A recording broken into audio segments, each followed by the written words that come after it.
Hello everyone, मैं Sunil study plan के officer channel पर आप सभी का स्वागत करता हूं। आज हम सीटेट जो 7 जुलाई को होने वाला है उसमें अच्छे अच्छे क्वेश्चंस करेंगे। और एग्जाम तक मैं जितने क्वेश्चंस करा रहा हूँ इतने क्वेश्चंस कर लें तो आपके न्यूमेरिकल के जितने भी क्वेश्चंस हैं ऑलमोस्ट सारे कवर हो जाएंगे।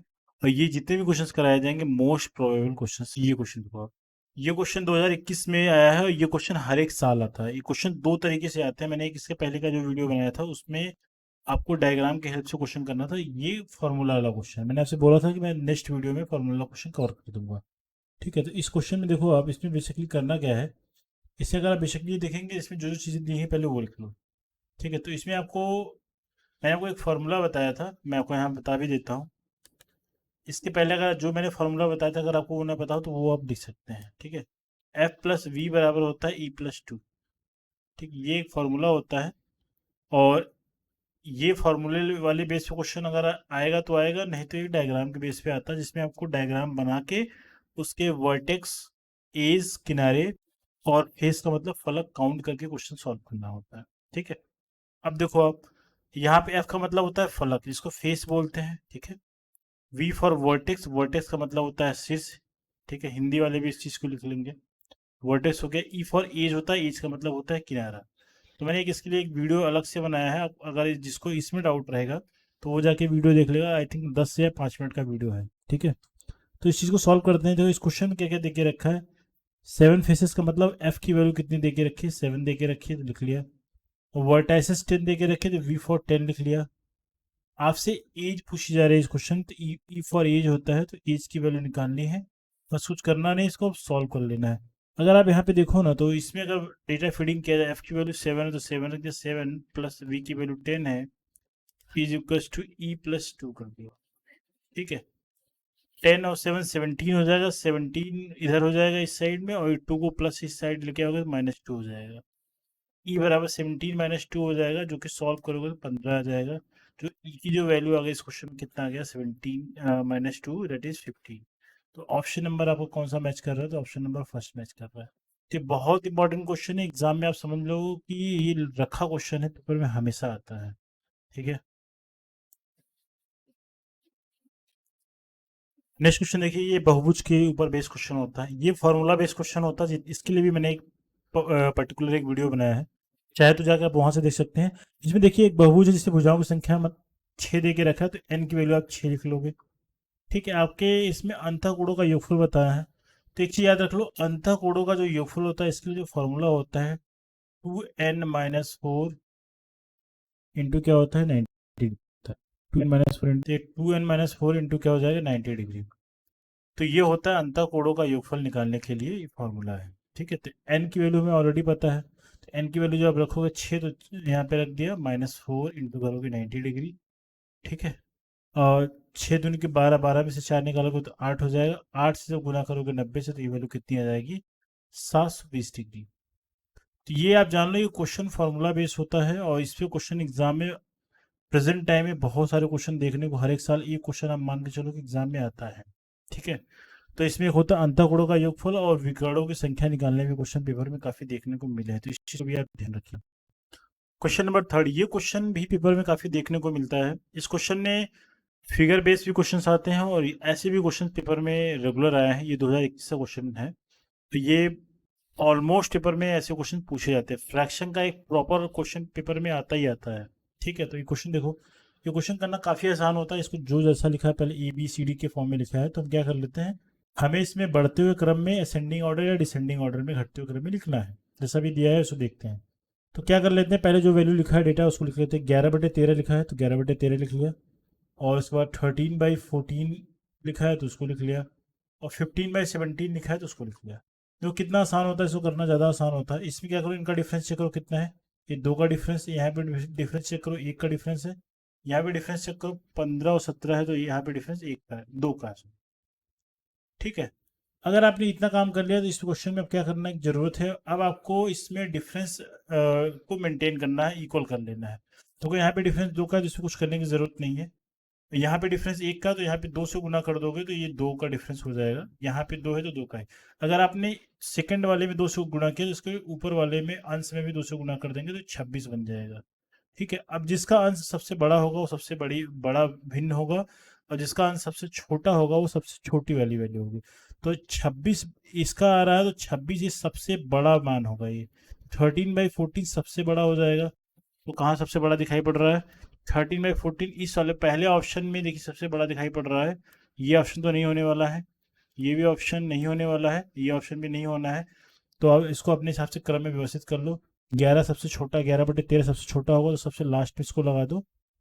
ठीक है, सबसे लास्ट में 11 क्या कर लो, 13 लगा लो आप, और 15/17 लगा लो। तो इस तरीके से क्वेश्चन करते हैं, बहुत ज़्यादा आसान है, और इसको करने के लिए बहुत बेसिक अंडरस्टैंडिंग की ज़रूरत है, बहुत कुछ करने की ज़रूरत नहीं। एक बार आप देख लेंगे, आई थिंक क्वेश्चन एग्जाम में 100% हो जाएगा। ये क्वेश्चन देखिए, ये क्वेश्चन भी एग्जाम के पॉइंट ऑफ व्यू से काफ़ी इंपॉर्टेंट है। इस क्वेश्चन में कई कॉन्सेप्ट हैं, आपको समझना पड़ेगा। ऐसे भी पेपर क्वेश्चन डिविजिबिलिटी के बेस पे एक पेपर में क्वेश्चन आता है, ठीक है। मगर इसमें दिक्कत इस चीज़ की है कि आपने 1 2 3 4 5 6 की तो डिविजिबिलिटी याद कर रखी है, 10 12 13 तक आपने याद कर रखी है, लेकिन है भी 88 है। कभी भी अगर आपको इस तरीके से बड़ा नंबर दिख जाए तो इसको पहले आप फ्रैक्शन करोगे। फ्रैक्शन के फॉर्म में करने का मतलब हो जाएगा ये 8 इंटू क्या हो जाएगा, 11 हो जाएगा। ठीक है, 8 इंटू 11 का मतलब हो गया, देखो 11 क्या है, ये आपका प्राइम नंबर है। ठीक, तो इस तरीके से इसको अगर डिवाइड कर लेंगे, और अब हमें चेक करना है कि ये जो बड़ा नंबर दे के रखा है 13x 087 867y है ना, तो इसको अगर सॉल्व करने की जरूरत है, पहले हमें 8 और 11 की डिविजिबिलिटी को सेटिस्फाइड कर देंगे, क्वेश्चन को सॉल्व कर देंगे। अब देखिए, ये है 30x 0867y हो जाएगा। ठीक है, इतनी चीजें हो गई। सबसे पहले हम 8 की डिविजिबिलिटी रूल से क्वेश्चन को सॉल्व करेंगे। 8 की डिविजिबिलिटी का रूल क्या है, लास्ट के 3 डिजिट 8 से अगर डिवाइड रहेंगे तो क्वेश्चन ये पूरा नंबर क्या है, 8 से डिवाइड होगा। तो पहले हम कर लेते हैं कि y की वैल्यू कैसे सॉल्व करेंगे। पहले अगर हमें y की वैल्यू निकालनी तो आप सिंपली आप देखो, अगर 8 7 और y अगर लिखा जाए तो y की 8 से डिवाइड करने के लिए हम 8 से इसको चेक कर लेते हैं। तो 8 8 जा क्या हो जाएगा, 64 हो जाएगा। तो यहाँ पे 3 बचा। अब y की कौन सी ऐसी छोटी वैल्यू रखेगी ये 8 से डिवाइड हो जाता है। आप बोलोगे सर 2 अगर रखा जाए यहाँ पे तो ये 32 हो जाएगा, 8 4 32 हो जाएगा। तो हमें y की वैल्यू पता लग गई। तो यहाँ पे y की जो वैल्यू कितनी दिखाई पड़ रही है, यहाँ y की वैल्यू का 2 ले ले तो ये ओवरऑल 32 हो जाएगा, 8 4 32 से पूरा पूरा कट जाएगा। तो हमें y की वैल्यू यहाँ कितनी पता लग गई, y की वैल्यू हमने ऑब्जर्वेशन से कितना निकाल लिया, 2। तो हमें y की वैल्यू यहाँ पे 2 पता लग गई, मैंने यहाँ पे लिख लिया। ठीक है, पहला पार्ट तो हम लोगों ने कर लिया। अब सेकेंड पार्ट पे आ जाते हैं। सेकेंड पार्ट में हमें अब चाहिए x की वैल्यू। तो x की वैल्यू के लिए हमें 11 की डिविजिबिलिटी रूल चेक करने थे। 11 की डिविजिबिलिटी रूल क्या है, ठीक है, तो विषम संख्याओं का योगफल माइनस सम संख्याओं का योगफल, मतलब ये विषम का मतलब ऑड नंबर का योगफल होता है, ऑड जो डिजिट होते हैं उनके प्लेसेस का योगफल होता है, माइनस इवन जो नंबर है सम संख्याओं के स्थानों का योगफल जो हो जाएगा। इन दोनों का डिफरेंस चेक करते हैं। तो इस आप बाएं साइड से स्टार्टिंग कर लीजिए। पहले अंक पे दूसरे स्थान पे ये आया, उसके बाद तीसरे स्थान पे ये आया, उसके बाद पांचवें स्थान पे ये आया, उसके बाद सातवें स्थान पे ये आया, इतनी ही है। और दूसरे स्थान सेकंड नंबर पे आपका ये आ रहा इवन प्लेसेस पे, ये सब सारी चीजें क्या है, इवन प्लेसेस वाले। ठीक है, तो आप चेक कर लेते हैं। पहले हम ऑड वाला लिखते हैं। ऑड का मतलब हो जाएगा 3 + x करोगे, और 3 8 11, 11 7 8 7 15, 15 3 18, 18 में x जोड़ोगे क्या हो जाएगा, 18 + x हो जाएगा। ठीक है, यहाँ पे 18 + x रख दिया। विषम अंकों के स्थानों का योगफल। अब सम अंकों का स्थानों का योगफल निकाल लेते हैं। 0 + 0 करोगे तो 0 आएगा, 0 + 6 करोगे 6 आएगा, और 6 2 4 6 और ये 8, ये y भी आ रहा है ना। ठीक है, y की वैल्यू ऑलरेडी हम लोग को 2 रखा, तो यहाँ पे हम 2 रखेंगे। ठीक, तो अब लिख लेते हैं, जोड़ लेते हैं। तो 0 + 0 क्या हो जाएगा, 0 ही रहेगा। 6 और 2 कितना हो जाएगा, 8। तो यहाँ पे हम 8 लिख लेते हैं। ठीक, अब इसको सॉल्व करते हैं। अब यहाँ पे हो जाएगा 8 + 18 माइनस क्या हो जाएगा, 8 हो जाएगा, और ये हो जाएगा x प्लस क्या हो जाएगा, 10 हो जाएगा। अब x की ऐसी छोटी से छोटी कौन सी वैल्यू रख दें कि ये वैल्यू 11 से डिवाइड होने वाली कोई संख्या बन जाए। तो आप यहाँ पे x की वैल्यू अगर 1 रखेंगे ना तो ये 11 बन जाएगा, जिससे पूरा नंबर क्या हो जाएगा, जो यहाँ पे ये वाली वैल्यू आपको दिखाई पड़ रही है 11 बन जाएगा, तो ये 11 से डिवाइड हो जाएगा। इस तरीके से हम लोगों ने x और y की वैल्यू निकाल ली। लेकिन क्वेश्चन यहाँ तक खत्म नहीं हुआ है, इस क्वेश्चन में बहुत सारी चीजें करनी है। तो इस क्वेश्चन में हमें अभी देखो, ये क्वेश्चन बड़ा है, मगर एक कॉन्सेप्ट के वाइज से इस क्वेश्चन को इसलिए लिया गया क्योंकि आपको काफी चीज क्लियर करा देगा। एग्जाम में 11 की भी डिविजिबिलिटी रूल आती है, आपके 8 का भी डिविजिबिलिटी रूल आता है। तो इस एक बड़े क्वेश्चन से आपके कई क्वेश्चन के कॉन्सेप्ट क्लियर हो जाएंगे। तो इसमें एक्स की वैल्यू अगर एक रखो, यहाँ पे अगर एक्स की वैल्यू अगर एक रखा जाए, अगर एक्स की वैल्यू अगर एक रखो तो 3 × 1 आ जाएगा, और वाई की वैल्यू कितनी है आपने निकाला है 2, 3 कम 3 और 2 कितना हो जाएगा 5, तो ये ओवरऑल इसकी वैल्यू कितनी आ गई 5 आ गई। तो इसका ऑप्शन नंबर क्या हो जाएगा, थर्ड सही हो जाएगा। तो इस तरीके से क्वेश्चन करेंगे, बहुत आसान क्वेश्चन है, लेकिन आपको बेसिक अंडरस्टैंडिंग नहीं कर रहेगी और इसके ट्रिक नहीं पता है तो क्वेश्चन करने में काफी कठिनाई का सामना करना पड़ सकता है। ठीक है, ये क्वेश्चन देखें, ये अलजेब्रा का बहुत ही अच्छा क्वेश्चन है, ये बेसिक अंडरस्टैंडिंग के बेस क्वेश्चन है। क्वेश्चन देखने में जितना खतरनाक लग रहा है, ये क्वेश्चन उतना ही आसान है। ठीक है, देखते हैं। अब इस क्वेश्चन को करने के लिए क्या करना पड़ेगा, पहले हमें बेसिक अंडरस्टैंडिंग जो समझना है पहले वो करते हैं। ठीक है, ठीक है। तो इस क्वेश्चन के लिए जो फॉर्मूला हमें पता रहना चाहिए, a² - b² जो होता है, ये वैल्यू कितने की इक्वल होती है, a + b एक ब्रैकेट में रहेगा। ठीक है, और दूसरे ब्रैकेट में क्या रहेगा, a - b। ये पता है आपको, सभी को पता है ये बात आई थिंक ऐसा कोई विद्यार्थी नहीं होना चाहिए जिसको पता नहीं होना चाहिए। ठीक है, अगर नहीं पता है तो फिर आपको फिर मैथ को स्टार्टिंग के सिरे से पढ़ने की ज़रूरत है। ठीक है, ये चीज़ पता है। अब इस वाले क्वेश्चन में सिर्फ आप ये वाला डेटा देखो जो आपको दिखाई पड़ रहा है। ठीक है, इस डेटा को देखो, नीचे वाले वैल्यू से कोई मतलब नहीं। यहाँ पे देखो, ये पूरा का पूरा का मैं इसको ए मान एज्यूम कर लेता हूँ, इसको ए मान लेता हूँ और इसको मैं बी मान लेता हूँ। तो a² - b² की तरह ये दिखाई पड़ रहा है। इसका मतलब ए को एक बार बी के साथ जोड़ना पड़ेगा, एक बार ए में से बी को घटाना पड़ेगा। तो जोड़ते हैं पहले भाई, तो x - y कर देते हैं प्लस z कर दिया, एक बार मैंने a लिख लिया। ठीक है, पहले बार जोड़ना तो जोड़ देते हैं भाई। जोड़ने के लिए क्या करना है, x - y माइनस क्या करेंगे z। एक बार जोड़ दिया, एक बार हमें घटाना है। एक एक कंडीशन हम लोगों ने ये लिख ली, ए प्लस बी वाला। अब a - b करते हैं, तो पहले ए की वैल्यू लिखो, a - y minus plus Z है। ठीक है, ये कर दिया। ठीक, अब माइनस करने का मतलब, ये डेटा जब माइनस करोगे तो ये जो प्लस एक्स है इसको देखो, x - y माइनस जेड कर दिया। ठीक है, इतनी बात समझ में आई। अब यहाँ से कुछ जो चीज़ें कट रही तो काट सकते हो आप। ये देखो, यहाँ से डेटा ये कुछ कट रहा है क्या, ये जेड की डेटा वैल्यू कट रही है, तो जेड से जेड को कैंसिल कर दो। एक्स और एक्स 2x है तो यहाँ पे 2x कर दो, माइनस वाई और माइनस वाई करोगे तो क्या हो जाएगा, -2y हो जाएगा। इतनी बात समझ में आ चुकी है। अब यहाँ से अब ध्यान देने की बात है, यहाँ पे अब ध्यान दो, इस माइनस की वजह से इस वाले डेटा में सारे की वैल्यू जो है, प्लस वाला माइनस हो जाएगा, माइनस वाला प्लस हो जाएगा। ठीक है, तो पहले एक्स माइनस, इसको हम ब्रैकेट में लिखेंगे। ठीक है, ये मल्टीप्लाई के फॉर्म में, इससे एक वैल्यू ये आई है, तो ये यहाँ पे हो जाएगा x - y और ये प्लस जेड हो जाएगा। ठीक है, और यहाँ पे जब करोगे तो माइनस, ये प्लस एक्स वाला माइनस एक्स हो जाएगा, इस माइनस की वजह से प्लस ये वाई हो जाएगा, और इस माइनस की वजह से प्लस जेड हो जाएगा। कुछ भी अगर डेटा कैंसिल आउट हो रहा है तो आप कैंसिल कर सकते हैं। तो ये इस वाले एक्स से ये वाला डेटा कट रहा है तो काट देते हैं, और इस वाले वाई से ये वाला वाई कट रहा है तो काट देते हैं। जेड प्लस जेड क्या हो जाएगा, 2z हो जाएगा। तो इस क्वेश्चन को सॉल्व करोगे तो 2z आपको यहाँ दिखाई पड़ेगा।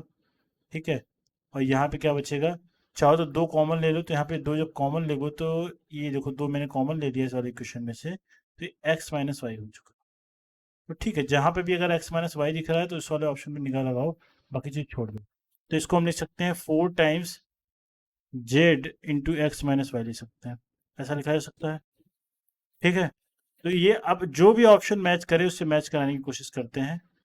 ठीक है, अब देखो आप, ये थोड़ा सा पेन से मैं लिख नहीं पा रहा हूँ क्योंकि अलग तरीके का पेन है, इसलिए थोड़ा सा लिखने में इजी नहीं हो पा रहा है मेरे लिए। तो ये फोर्थ एक न्यूमेरिकल वैल्यू है, इसको छोड़ दो आप, बाकी जो डेटा मैच करो करा लो। तो ये पहला ऑप्शन, ये जेड टाइम्स x - y, यही ऑप्शन मैच कर रहा है, x - y आ रहा है, बाकी किसी में x - y आया ही नहीं रहा है। ठीक है, तो पहला ऑप्शन ये सही हो जाएगा। तो बहुत ज़्यादा आसान क्वेश्चन था ये, केवल बेसिक अंडरस्टैंडिंग में जोड़ने घटाने वाला क्वेश्चन था, जिसमें बहुत दिमाग लगाने की ज़रूरत नहीं थी। ठीक है, अगर ये सारे क्वेश्चन जो मैं बता रहा हूँ आपको समझ में आ रहा है तो चैनल को लाइक शेयर और सब्सक्राइब कर सकते हैं आगे क्वेश्चन में बढ़ने से पहले। ऐसे भी क्वेश्चन पेपर में आया है तो ये भी क्वेश्चन देखते हैं, बहुत ज़्यादा आसान क्वेश्चन है। ऐसे भी क्वेश्चन पेपर में आपको एक बार आना चाहिए। तो इसमें सिंपली करने की क्या ज़रूरत है, इसमें सिंपली आपको सिर्फ और सिर्फ क्या करने की ज़रूरत है मैं आपको बता देता हूँ। इसमें सिंपली आपको सिर्फ और सिर्फ केवल छोटी छोटी चीज़ें याद रखना पड़ेगा। जैसे 121 जो किसका स्क्वायर रूट होता है, तो आप बोलोगे सर 121 जो वर्गमूल होता है किसका होता है, 11 का होता है। इतनी चीज़ें पता रहती है, अगर इतनी चीज़ें पता है तो इसमें कोई दिक्कत आपको नहीं आने वाला है। ठीक है, तो 11 हो गया। सिंपली अब इसको सॉल्व करने की कोशिश करते हैं। ये जो क्वेश्चन लिखा है, पहले क्वेश्चन लिख लेते हैं। ठीक है, तो 91 लिख लिया यहाँ पे, प्लस कर दिया ये अंडर रूट 71, 70 है ना, ये 70 और 121 का वर्गमूल जब लिखता हूँ मैं डायरेक्टली 11 लिख देता हूँ, तो यहाँ पे 11 लिख दिया। ठीक है, ये इतना कर सकते हैं। ठीक है, अब इस वाले को जब सॉल्व करोगे, जब जोड़ोगे, तो क्या कितना हो जाएगा, ये अंडर रूट 81 हो जाएगा। अब 81 किसका वर्गमूल होता है, बोलोगे सर 9 का होता है। ठीक है, ये ऐसा कुछ हमने सिस्टम बना दिया हम लोगों ने। ठीक है, ये सारी चीज़ें हो गई। लिखने में लैग कर रहा है थोड़ा सा। तो ये वैल्यू कितनी आ जाएगी, ये 81 9 हो जाएगा, तो 9 9 प्लस 91 करोगे तो ये अंडर रूट 100 हो जाएगा। कि 100 का मतलब क्या होगा, ये वैल्यू कितनी आ जाएगी, 10 हो जाएगी। तो इस आई थिंक ये क्वेश्चन सारे कर लोगे। तो ऐसे भी क्वेश्चन पेपर में आते हैं, तो इसकी जो वैल्यू निकल के आएगी कितना हो जाएगा, तो आप बोलोगे सर 10 आएगा, तो इसका आंसर कितना आ जाएगा, 10 हो जाएगा। तो बहुत ज़्यादा आसान सा क्वेश्चन था। लेकिन ऐसे भी पेपर क्वेश्चन में आप आते हैं, इस कुछ क्वेश्चन जो आपको थोड़ा सा क्वेश्चन करने में थोड़ा मजा आए, ऐसा क्वेश्चन आता है। तो ठीक है, तो आज मैंने कुछ क्वेश्चंस कराए हैं आपको। ये श्योर शॉर्ट वाले क्वेश्चन हैं जो पेपर में अक्सर आते हैं। ठीक है, तो for more video you can subscribe this channel, और चैनल को जितना शेयर हो सकता है शेयर कर सकते हैं अपने दोस्तों में। एंड